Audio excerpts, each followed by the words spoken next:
The Grow My Cleaning Company podcast helps owners of cleaning companies just like you to grow your company and yourself so you can make more money and finally get the time and money freedom that probably got you into this business. Discover how to automate and create systems that allow you to grow like crazy without losing control. If you dig the show and want to show some love, subscribe, rate, and review on iTunes. It really helps. Enjoy the show. What's up, Cleaning Nation? Happy Halloween. Lindsay B here, and I'm so excited to be here on Halloween with you guys. Of course, one of our core values is have fun, so I thought I'd wear a costume for Halloween. I don't know if I'm a cat or a raccoon or a squirrel or what, but there you go. Our team just got back from our Next Level and Millionaire Mastermind event that was held in Orlando, Florida. And we are just still pumped from it. And our team's actually all traveling back. And I think I got back first. So I'm here and able to make a podcast. So I'm doing it with this kind of spooky setting. So what I wanted to do today was actually give you a sneak peek into what I got to talk about with our members. I don't give a lot of talks for our clients. So I was super pumped to be able to dive into something. And I want to give you a brief overview of that today. And what I'm going to talk about is this crazy awesome book called Fans First by Jesse Cole. And actually the quick story behind how we got into this book and how it applies to Cleaning Nation is one of our clients actually gifted this book to our to Mike and Tracey on our team, and just out of nowhere, and Mike got so into it, he made our whole team read it, and I was impacted the most from it, I think, from being the client happiness manager. It gave me so many ideas of how to serve our clients. And this book's about a baseball team. It's not about a coaching company or even a cleaning company, but so much of the material is absolutely applicable to any business, especially a cleaning business in the service industry. All right, so let's jump into it. Let's first introduce you to the whole concept of this book. It's about a baseball team called the Savannah Bananas, and I'm just going to read the back of the beginning of the book because it summarizes it best. Here we go. The Savannah Bananas should not exist. You can't name any of their players. They play in a 1920s era ballpark with no ads or billboards. They play in kilts, stilts, and stilettos. They even have an all-grandma dance team, the Banana Nanas. Everything the Bananas do is unconventional. It doesn't work. It shouldn't work. It shouldn't work. And yet they sell out every game. They have a wait list in the thousands, ship merchandise around the globe, and entertain millions of followers on social media. How is this even possible? 2 words: fans first. All right, so let's get into a little background on the Savannah Bananas first. Before we even get into what this whole book is about, which I'm going to give you an overview of. Again, I'm not going to read the whole book to you. Let's get some background on the stars of this book, the Savannah Bananas. They're an independent baseball team. They started with no luck, a 100-year-old stadium, and they were totally just had this unsupportive community. Like, no one cared about the Savannah team. They weren't the Savannah Bananas back then. Worse yet, they were going completely broke and their season was coming up. So it was crunch time. So instead of these guys making excuses, they had to make themselves different. So usually constraints like money or time, they actually foster creativity. It's kind of like, you know what it is? It's the reverse of what Mike always says. Basically, he says, if you've got a problem and you've got money, then you don't have a problem. Well, in their case, they had a problem. They had no money. They had no time. So they had to use creativity. So this creativity came in the form of attention. And attention actually beats any kind of marketing. Jesse Cole, the author of this book, one of his biggest heroes is P.T. Barnum, which is the guy, the Barnum and Bailey Circus, that guy. And his number one rule, guess what it was? It was get attention. So what the Bananas did is they had a naming contest and they wanted to get the community's attention. So they had this naming contest, and actually the local press picked up on it. They started running with it, right?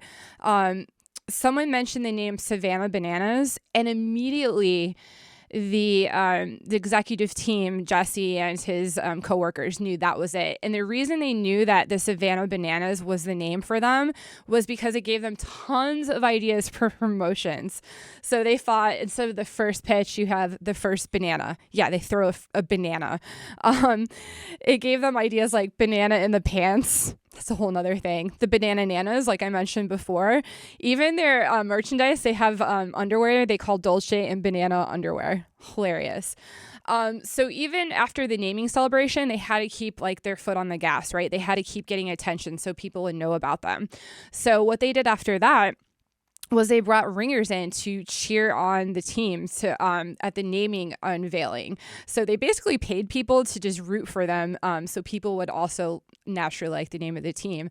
Other things they did was they unveiled the mascot, which they also had the fans pick. Well, they weren't quite fans yet. The community picked it, and they unveiled it at the elementary school so that, you know, the kids would automatically just absolutely love it. I mean, kids always love mascots.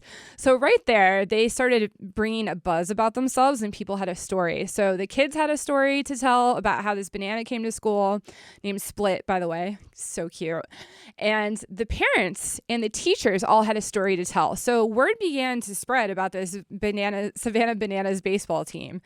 Okay, so after this, they had to ratchet up attention even more, but they needed people to get to know them. And we talk about this a lot to you, Cleaning Nation, is core values.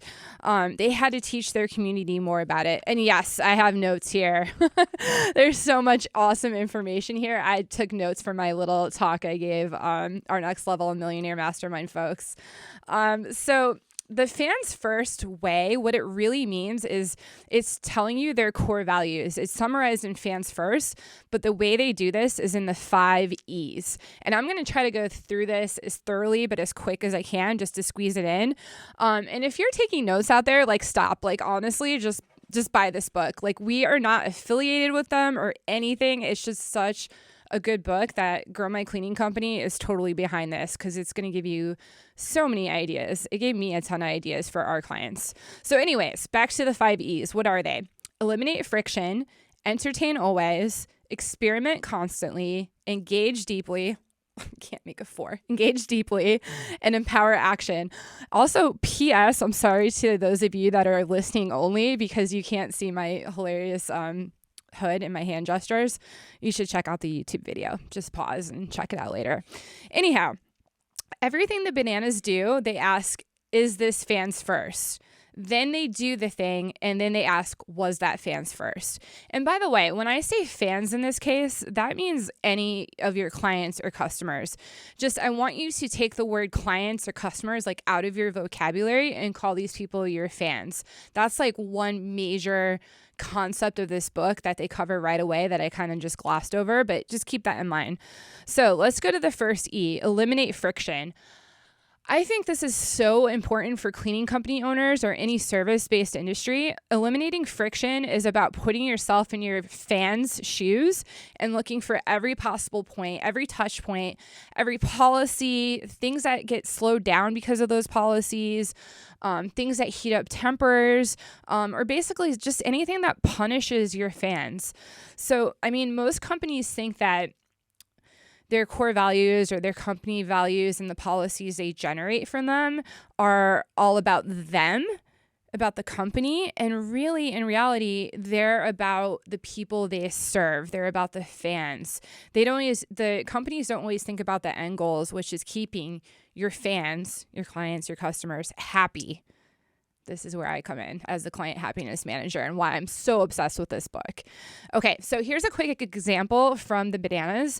Everyone thought that when they announced their all-you-can-eat food and all-you-can-drink beverages, not alcohol. They actually don't have any alcohol. That would be a hot mess if they did. But they had all-you-can-eat food and soft drinks. Right? So everyone thought like, oh my God, this baseball team is just going to lose money. There is no way they're going to make money off of this because no one's going to be paying for food. Like concessions is a huge money maker in the sports industry. But instead, they eliminated the friction of people having to worry about spending money at the ballpark. Like Yankee Stadium, you go there, you pay like $20 for a beer. These people, the Savannah Bananas fans, didn't have to worry about that anymore. So what happened was that they actually made more money and sold out all their games because people got so obsessed with the notion of not having to pay for food or beverages. And it was just a huge attraction point of them. So it's easy to think about the money you might lose in some of these decisions, but you're going to think about the money you're consciously allowing friction to dictate your fans' experience, meaning you'll lose more money in the long run by keeping friction in place than you will by making the fans' first choice. Okay, so let's talk about how you can do this too, real quick, give you some action items. Take about like 5 minutes and just think about what does it look like when fans interact with your business, the rules, the policies, even your spaces, like if you have an office, what that's like. Does a fan want this? Does it add a value to the fan? And it doesn't make it life easier for them. Okay. Again, this is all in the book, but you can always take notes, I guess, and rewind and listen to this. But that's some stuff for you to think about. Okay. We're going to get on to the number 2E, which is entertain always. And I got to say, this section of the book made the biggest impact on me. And I'll tell you why. It was these 3 sentences. Every business is in the entertainment business, even a cleaning company. If you're not entertaining customers, then you won't have customers to entertain. I'm going to repeat that. If you're not entertaining customers, then you don't have customers to entertain. Blew my mind. So simple, but it was just such a big breakthrough for me. So in terms of entertainment, we're talking about anything that brings joy, amusement to people. I mean, at the end of the day, people are just really hungry for things that bring them joy and they can have fun with, right? So as a cleaning business, you're actually still hosting people, even though it doesn't seem like it. You're probably in their house cleaning or at their business, but you're really the host. You're the host of the company. And as the host, it's your job to entertain, to make things easy, to make the guests feel comfortable and valued no matter what. This goes all the way from the first impression you bring to the last impression. So think about your website, what that looks like. Is it fans first? Like, do you make it easy for them to book a call with you to come for a cleaning quote? Do you make it all about the fan and what they're going through, their pain points, etc.? All the way through the last the last interaction, impression of when you're leaving the house and the invoice afterwards, what that is like. So you want to script out your whole experience with the customer. That's going to allow you to find all those pain points, including friction, right? It all goes back to preventing friction. So just scripting out the whole experience will also let you notice where there's friction in your order of operations per se. So all these 5 E's kind of blend together. All right. So I want you to find your boring moments in your company, like, I don't know, your invoice, your website, and script it out. See how you can make it better and more remarkable and make it more fans first. Quick action item. Okay, we're going to keep going on here. I want to keep to time today. I got so much information for you. Number 3 is experiment constantly. So if you want to keep having the same impact on your fans, just keep doing the same thing. Like, it's okay. Just stay where you're at. It's no big deal. But if you want to make fanatics out of your fans, if you want to make an even greater impact, then it's up to you to keep experimenting. And just a side note, all of these things I'm mentioning are not passive. These are active things you have to do constantly to keep the momentum going and keep your fans being, fanatical. So you want to create a culture of experimentation in your team. The way the Bananas do this is that they always invite their team and give them the opportunity to experiment. So one example is whenever they have someone new on their team, they ask them for feedback. Say, hey, like, what do you like? What do you not like? What would you do differently? And how would you change it?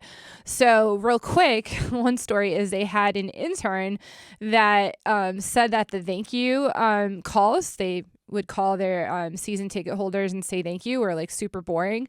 So he said, hey, you should just have someone call them up and like rap a thank you. So the owner, Jesse Cole, said, okay, great, you're going to start doing that today. So he got the kid involved immediately and had him implement immediately too. That's the other thing. When you have an idea and you experiment, implement immediately. And don't worry about if things get messy. I mean, that's part of the game. That's part of the experience of experimenting constantly. Okay, we're going to keep going today. We have like limited time. Again, you should definitely check out the book, but I just want to hit like on all these briefly. Number 4, I'm going to spend a little bit more time on just because it's so good. It's number 4 is engage deeply. So this quote by Andy Stanley perfectly sets up this concept.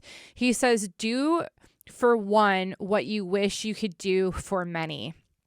Okay, so this is one good story from the book where they had a salute to the military nights, and they would, instead of doing something boring like other teams do where they just, show on camera the servicemen and women, they wanted to go like the extra mile. So they had a group of siblings, some little kids, go onto the field to give high fives and welcome the team members on as they came out of the tunnel onto the field.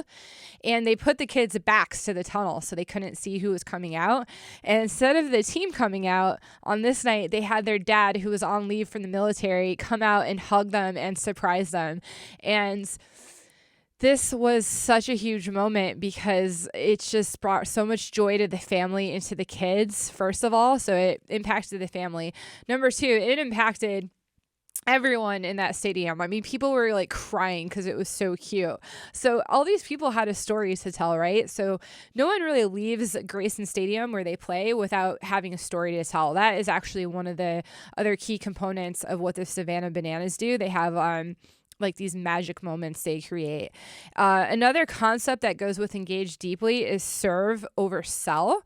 And just another quick story to get your brain wrapped around this concept, get your wheels turning, is that one of the team members, one of the staff members, his job was to take the season ticket holders out for lunch frequently so that he could pick their brains, get ideas on how to serve the fans better.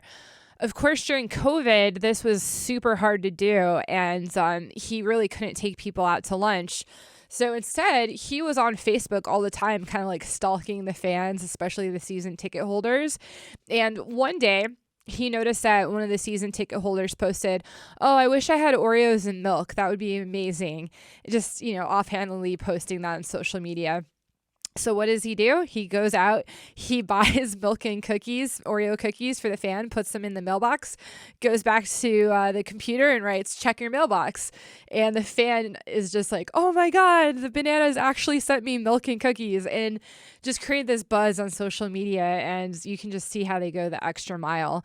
Okay, so think about ways you can go the extra mile for your fans, your clients. Think of ways you can wow them and surprise and delight them. Okay, the last one I'm going to hit on today is empower action. And this goes along with the team. Again, when I say team, I mean the staff, your team, your employees. Too many people are scared to be uncomfortable. I mean, it really takes courage to put yourself out there. So they just stick with the status quo instead. Like, they're not experimenting. They're not going the extra mile for their fans because they're just scared. But your job as a leader is to give your team a little boost when they need it. So what the Bananas do is they actually empower their team by rewarding them even when someone does something that doesn't go well. I mean, at least they try. They actually have a reward system for that. They reward their team for trying things that may not work, and they celebrate the outcome no matter what. And they celebrate the failures because it gives them a chance to learn something new. They're very big on that in the Bananas. So you want to empower your team. You want to empower yourself too. And sometimes counterintuitively, this actually comes from empowering your team. So the owner has a story where he was on another baseball team, and he was going out talking to his boss, like walking around the field, and he had all these ideas for his boss, and he asked his boss, "Well, what should I do? Like, what's the best way to go about this?" And his boss turned to him and said, "Well, what do you think?" And yeah, it took the thought process off the boss. Like, he wasn't just being lazy. He was empowering himself by giving his employee a chance to really think for himself. And so the employees, the owner, Jesse Cole, the author of this book, said all these ideas that he had, and it was actually in line with what the boss thought too. So it empowers both people. Lastly, you want to empower your fans too. And the way the Bananas do this is they get their fans involved in every aspect of the business. I mean, they named the team, they came up with the mascot, they come up with merchandise. They also do this hilarious thing on social media, like an inside joke where they say, hey, what do you want the outfielders to do today? And people would be like, oh, I want them to put bananas in their pockets, or, oh, I want them to chew the big league baseball gum. You know, it looks like chewing tobacco, but play Chubby Bunny instead, where they like chew as much and put as much as in their mouth as possible. So they're doing all these crazy things in the outfield that the fans requested, and it just makes this huge, like, awesome connection. Okay, guys. That is it. My time is up. I'm like watching the time here. I mean, I'm just scratching the surface of this book. Again, if you are on the podcast only and can't see the book I'm holding up, it's called Fans First by Jesse Cole. Again, we have no affiliation with them or anything. Our team just really loves this book, and we got so much out of it. I applied so many concepts to this book on our trip to Orlando just the other day, and just really committed all in fans first. And the feedback we got from our clients was amazing. It was probably our best event yet. So I hope that this inspires you out there, Cleaning Nation. And sorry, it's just me today. Happy Halloween. And until next time, I'll see you. This is Lindsay. Oh, and here's your call to action today before I forget. P.S. If you enjoyed this episode, I actually want you to email me. I'm going to give out my email, which I never do. It's lindsay@growmycleaningcompany.com. That's Lindsay with an AY at growmycleaningcompany.com. And give me ideas for a podcast. Like, what do you like? What do you not like? What do you want to see more of? I'm putting you guys fans first. I want to see what kind of podcasts you enjoy and what you want more of. So please reach out to me. Let me know what you think anytime in the future, in the past, whenever you're listening to this. All right, Cleaning Nation, that's it. Have a great Halloween, and we'll see you next time. Bye-bye. Well, here we are, the end of the podcast, and you made it. Great job. I've got a little bonus for you for sticking through with me, but like I mentioned before, if you got value out of this podcast and you want to show a little love, subscribe, rate, and review on iTunes, Spotify, wherever the heck you're listening to this thing. Share it with a friend, share the love. And as a special thank you for those of you that stuck with me to the end, how about I give you my personal phone number so we can text? It's a great way for me to get to know you, your business, your goals personally. So shoot me a text now, 602-932-6431. That's 602-932-6431. I am the only one who responds to these texts, and I will personally respond to everyone I possibly can as long as this number is manned. Don't know how long we're going to keep this at the end of the podcast, so grab it now, 602-932-6431. Give me a text, say hey, can't wait to meet you.